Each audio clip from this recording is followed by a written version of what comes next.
the calamities of war and the painful destruction of the Narvik.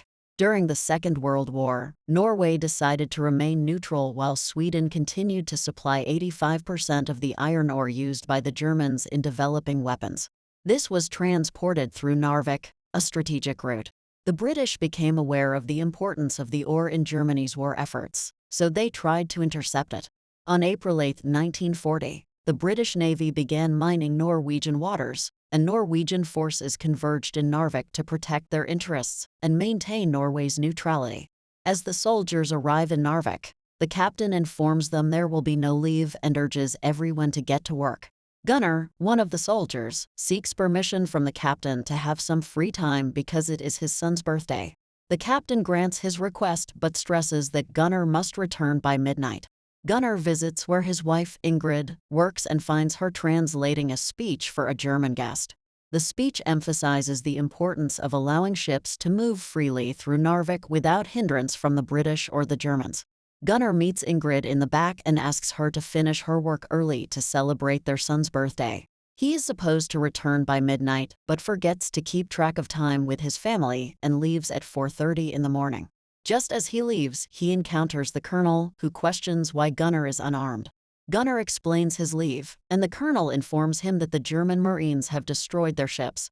The Germans, aware of the escalating tensions, sink a ship, prompting the colonel to attempt negotiations. The Germans claim they warned the ship to surrender, but it refused, leaving them no choice. The colonel orders his men to stand down, fearing that the Germans would destroy the entire town otherwise. The next morning, Ingrid arrives at the hotel where she works and finds a British man requesting entry through the back door. She allows him in, but upon entering the main hall, she discovers that the Germans have forcibly gathered all the staff and are searching for the master key to a particular room. Ingrid fearfully hands the key to the German consul, who then proceeds to book all the hotel rooms, compensating the guests who need to relocate. He also informs Ingrid that she will receive a raise, which she initially refuses. However, he insists that he needs a translator, and since she already fulfills that role, she will become the translator regardless. The soldiers march around the railway tracks, and a group of German soldiers tells them they are not allowed in this area, but the colonel tells them to keep moving. Meanwhile, Ingrid successfully hides the two British men she let into the hotel. As she guides them towards the exit, they ask her if they can hide at her place. Ingrid explains that she lives right next to the backyard, which would make it easy for the Germans to find them. She expresses her reluctance to get involved due to her child. However, she suggests a hunting cabin in the mountains where they can seek refuge for a few days. She asks her friend Björg to guide them to the cabin. Ingrid then heads home to find her father-in-law, Aslak, packing to take her child out of town. But when they reach the port, they discover a large crowd of people attempting to leave the city, only to be informed that the ferries are closed, and they must return to their homes. Ingrid and her son, Ole, decide to leave by train instead.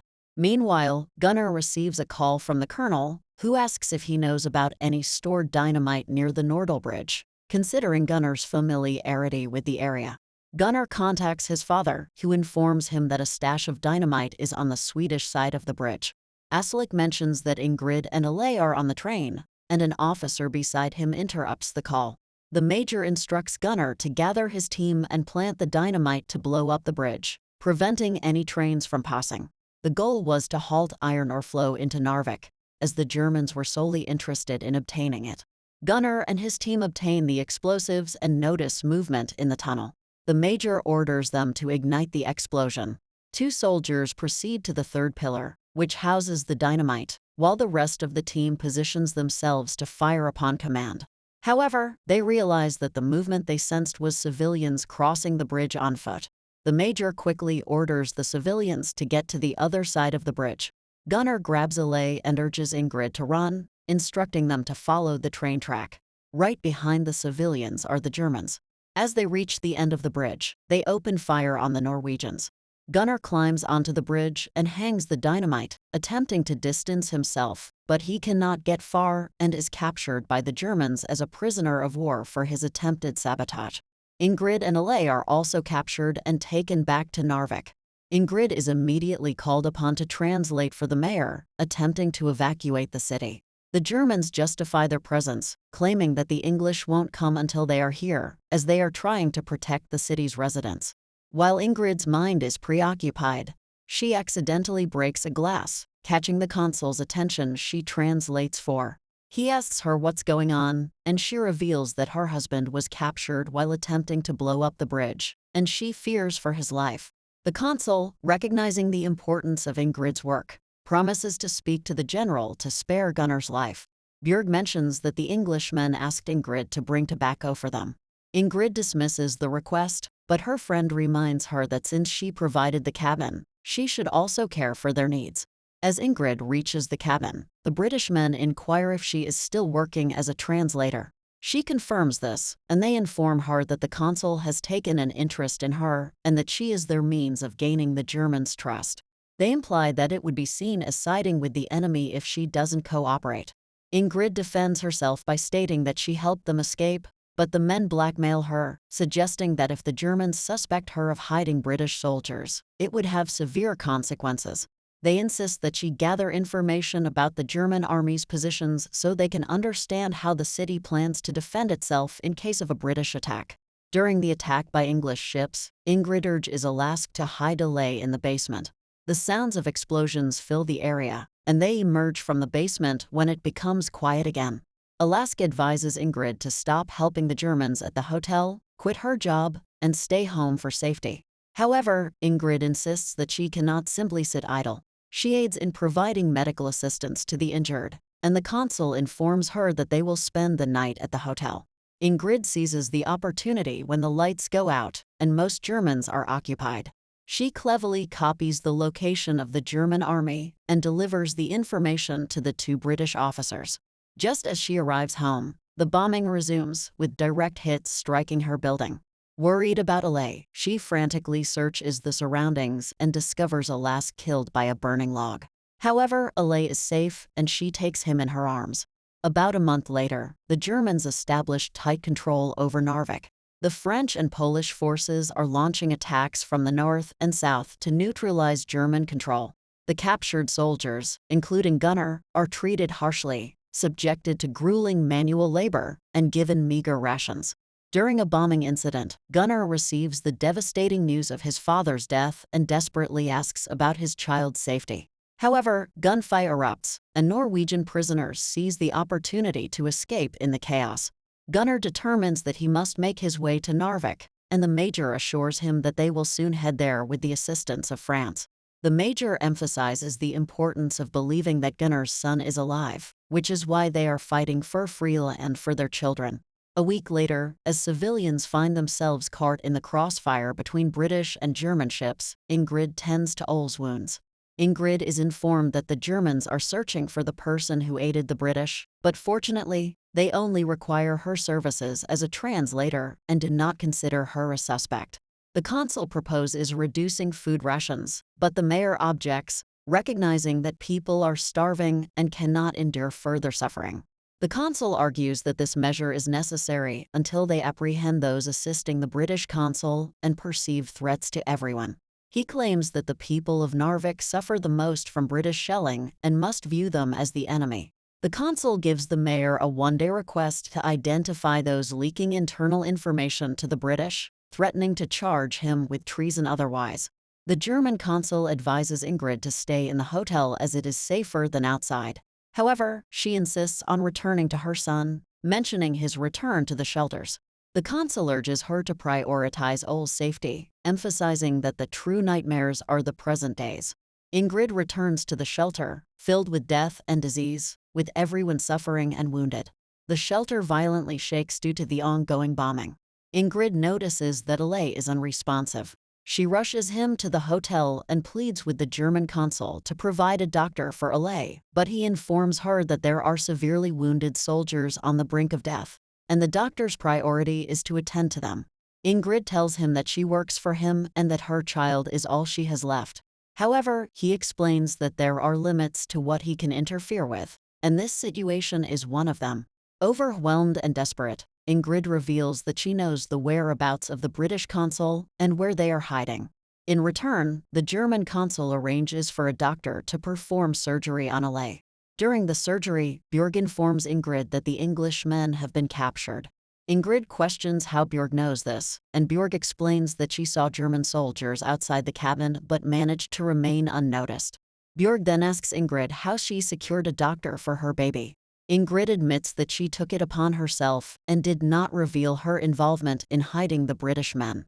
Norwegian and French soldiers received the signal to move toward Narvik 2 weeks later. They board a ship that is subsequently bombed, causing it to sink. Gunnar uses binoculars to keep an eye on the positions of 5 machine guns while the French soldiers clear the area and signal for them to advance. The major orders them to activate the cannons, but with many soldiers already injured, Gunnar suggests an alternative approach. They move in the opposite direction with a small group, eliminating 2 soldiers operating the machine guns. They proceed into a tunnel towards Narvik, bombing the German soldiers advancing through the tunnel and disabling the cannon. The soldiers press forward toward Narvik. Ingrid walks with Alay towards the hotel, summoned by the consul, who wishes to speak with her before he departs. He expresses his gratitude for her assistance and offers to take her to Berlin. To speak privately, Ingrid sends Alay to get chocolates. She confides in the consul, asserting that she dislikes them, referring to the Germans. The consul warns her of an imminent devastating air raid by the German army that will leave nothing in Narvik. He expresses concern for her well-being and offers her a chance to avoid being alone during the attack. However, Ingrid asserts that she is not alone in Narvik. The consul inquires about her husband, Gunnar, and she confirms his name. The consul informs her that Gunnar's name has been removed from the army list, indicating his demise. Ingrid requests to see the list, and the consul explains that he received the news earlier but could not inform her due to Ole's illness. Overwhelmed, Ingrid returns to Alay and breaks down in tears. Her hotel manager advises her to stay strong for the sake of her son and leave the city, as people are speaking ill of her. Ingrid inquires about what they are saying, but the manager explains that people simply need someone to blame. The manager gives Ingrid her pay and suggests she go far north to be with her family. Ingrid expresses concern that people will resent her for assisting Germans at the hotel, but the manager, who has no one to care for, reassures her that she will manage. Gunnar and the soldiers return to the city after retaking the hill. Gunnar asks Björg about Ingrid, but she responds skeptically, stating that she does not know and does not care after what Ingrid did with the Germans. Gunnar goes to his house, finding it burned and destroyed. However, he discovers Ingrid and Alay inside. Ingrid informs him that they must leave the town, and Gunnar demands to know what she did with the Germans. Ingrid assures him she will explain later, but Gunnar insists on getting his answers immediately. During their conversation, Gunnar asks Ingrid if she had a romantic involvement with a German, which she denies. He wonders why she is running away then, and she confesses that she informed the Germans about the hiding place of some Englishmen. Gunnar insists that he knows she would never do such a thing, but Ingrid insists that she had no choice and did it to save Alay. She explains that the English shell made Alay sick and resulted in Alask's death. Gunnar argues that these were accidents and not valid reasons to switch sides. Ingrid tearfully explains that she couldn't bear to let Alay die. Gunnar tells her that in war, people die. Ingrid, in despair, tells him it would have been better if he had never returned. Suddenly, an air raid commences, and Gunnar states that this is how the Germans thank Ingrid for her assistance. He joins his fellow soldiers and is instructed to fight for their loved ones if necessary. Ingrid takes Alay and heads to the seaport. As they prepare to board a ferry, her trunk opens, and the crowd looks down on her, suggesting that she seeks help from the Germans. However, Gunnar arrives and helps them onto the ferry. He holds Ingrid's hand as they disembark from the ferry together. Local boats evacuate the civilians before German bombers devastate the entire area. The recapture of Narvik is considered the first defeat of Hitler, but it is a short-lived and painful victory. Norwegian soldiers are eventually forced to lay down their weapons, marking the end of the battle.